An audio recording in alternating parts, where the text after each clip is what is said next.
निश्चित भाव में मु विगत दिन में विजु जनता दल रे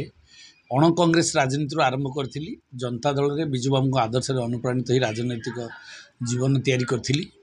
मो युवक अवस्था परवर्ती पर्यायर विजु जनता दल रे सामिल होती किंतु विगत 3 वर्ष है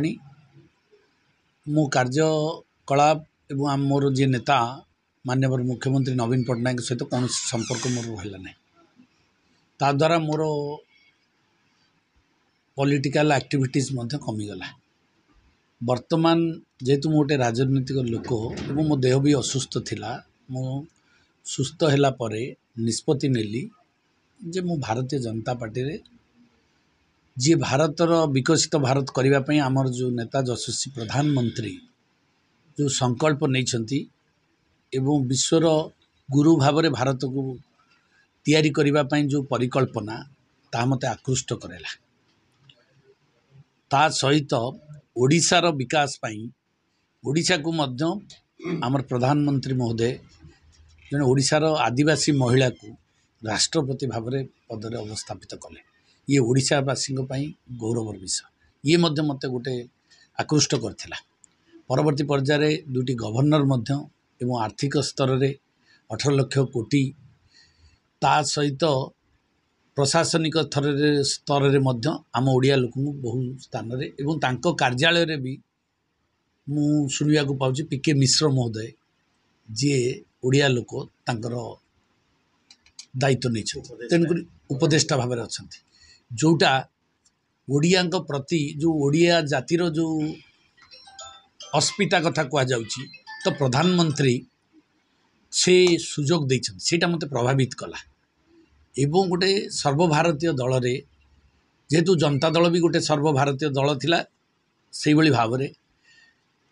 बीजेपी गोटे सर्वभारतीय दल से दल रे काम करिवा पई मोर आग्रह प्रकाश है से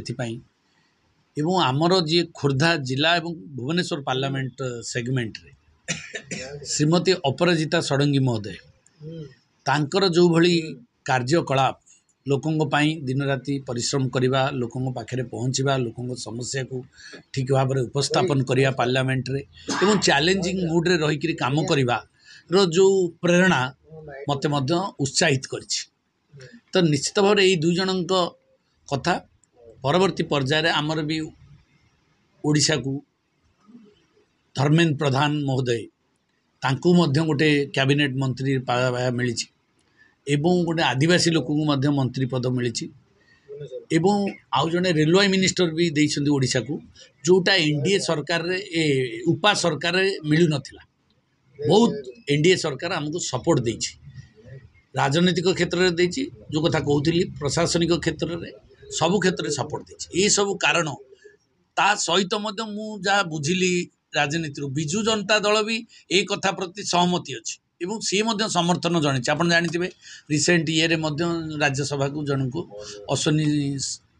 वैष्णव महोदय को मध्य समर्थन देले तो डायरेक्ट आमे भी समर्थन पार्टी भी करुच्ची तो जो पार्टी समर्थन करुच्ची मु व्यक्तिगत स्तर कहली मु भाया मीडिया रे कहीं जी सीधा कहीं दल सहित न रही ये भावना भी मो मन को आसला जो मु आज बहुत खुशी आनंदर सह मो आड़ू मु निजे कौन सी कंडीशन न रखिकी भारतीय जनता पार्टी सामिल है आगामी 2024 जो इलेक्शन आसी मो 24 नहीं मु 25 वर्ष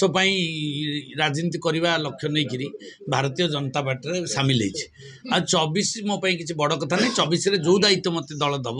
जड़े सैनिक हिसाब से काम करी।